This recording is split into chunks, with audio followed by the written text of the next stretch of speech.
No pain, no gain. Plus c'est intense, mieux ça marche. Stop. Il y a plein d'idées reçues qui circulent sur le yoga ou même sur le fait de s'étirer en général. Et je sais pas toi, mais je suis pas venue ici pour souffrir, ok? Plus sérieusement, l'année commence et avec elle, ses bonnes résolutions.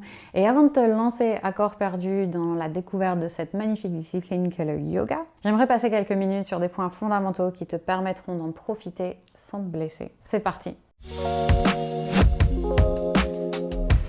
Le yoga est d'une manière générale une activité qui est très peu dangereuse. Mais quand on commence le yoga alors qu'on a déjà des douleurs au pif dans le dos, c'est tout de suite plus compliqué. Parce que quand on a une douleur persistante, on est sur la défensive. On a peur de l'empirer et c'est bien normal. Parce que même si on a déjà entendu de tous les côtés que le yoga ça nous ferait tellement de bien, nanana, on a des appréhensions qui sont complètement légitimes. Alors je vais passer en revue les 3 règles qui sont à mon sens complètement fondamentales et qui vont te permettre de retirer tous les bienfaits du yoga, d'avoir une pratique saine et sans danger. La première, ça va être d'écouter les signaux de ton corps. Ça paraît évident, ça paraît être quelque chose que tu as déjà entendu certainement 10 000 fois, mais quand on ne s'est jamais étiré ou très peu étiré, on va percevoir au début tous les signaux d'étirement comme de la douleur. C'est toujours quelque chose qui me surprend quand je travaille avec un nouveau client qui découvre complètement le yoga. Ça fait faire quasiment 10 ans que je suis prof de yoga, mais ça me surprend encore. C'est que dès qu'on commence à s'étirer, ils me disent « Oh, ça fait mal, ça fait mal ». Et quand j'essaye de creuser un peu, de leur demander plus d'informations sur la sensation en question, je me rends compte que c'est pas une sensation de douleur qui annonce vraiment un danger, où il y a vraiment un problème quelque part. C'est juste que c'est une sensation à laquelle ils ne sont pas du tout habitués. Et du coup, le système nerveux va enregistrer ça comme une menace, ou plutôt comme une alerte. Il va envoyer une alerte, voilà, pour dire à la personne « Attention, on ne connaît pas cette sensation, c'est peut-être dangereux ». Donc, je t'envoie de la douleur pour bien avoir ton attention sur ce qui est en train de se passer. Et du coup, écouter les signaux de son corps quand on commence à faire du yoga, ça peut être compliqué parce que notre corps, il nous dit d'arrêter en fait tout de suite parce que ça fait mal, alors que ça fait du bien au fond. Donc, mon conseil, ça va être de ne pas ignorer ces signaux de ton corps, bien sûr.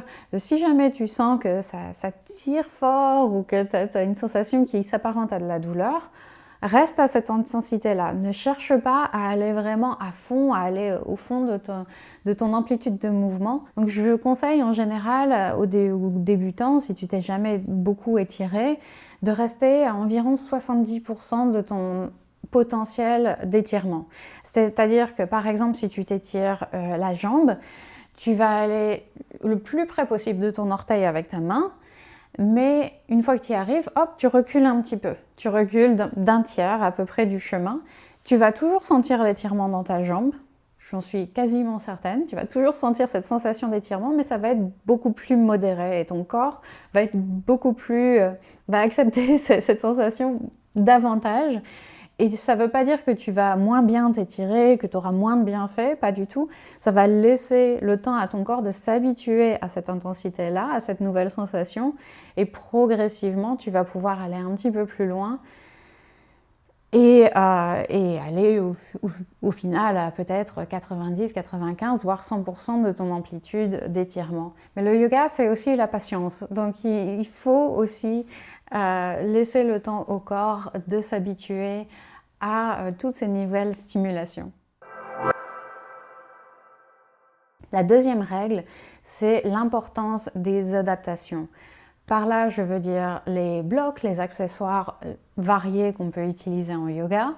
Ça veut dire aussi d'accepter de plier les genoux dans certaines postures, de ne pas vouloir aller complètement à fond dans les postures et aussi d'accepter de modifier les postures pour qu'elles correspondent à ton corps et non l'inverse. Notre ego va toujours nous pousser à faire la version idéalisée dans notre tête, en tout cas, d'une posture. À faire la posture comme il faut, entre guillemets, sans accessoires, à avoir les angles parfaits, en chien tête en bas par exemple, à avoir le dos bien droit, les jambes bien droites, etc. Et bien sûr une grâce inégalée quand on rentre et on sort de la posture. Et là, si la génétique ne t'a pas donné une souplesse innée et que en plus tu viens de passer 20 ans en toute sédentarité ou pire à faire de la musculation, ça va être compliqué d'atteindre des angles complètement droits dès tes premières séances de yoga. Alors on adapte.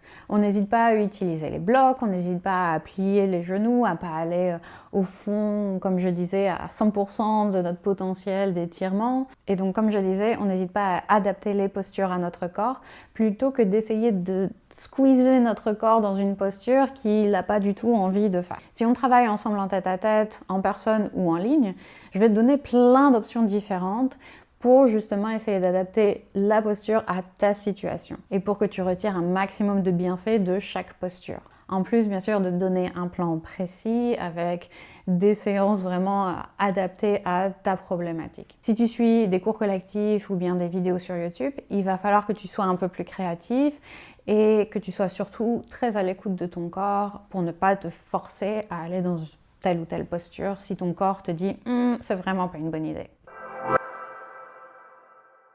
Et le troisième point, c'est que chaque corps est différent. Ton chien tête en bas ne ressemblera pas à mon chien tête en bas et mon chien tête en bas ne ressemblera pas au chien tête en bas de qui que ce soit. Alors c'est tentant de se comparer, c'est bien humain, c'est normal et c'est même encouragé dans la plupart des sports où il y a cette idée de performance. Mais là, on est dans la discipline du yoga où la performance, c'est un concept qui est vraiment retourné sur sa tête. Et là, en tout cas avec le yoga thérapeutique, avec mon approche du yoga, on est vraiment dans une célébration du corps tel qu'il est. Dis-toi que ton corps est une machine incroyablement intelligente qui s'est adaptée à tout ce que tu as fait depuis ta naissance.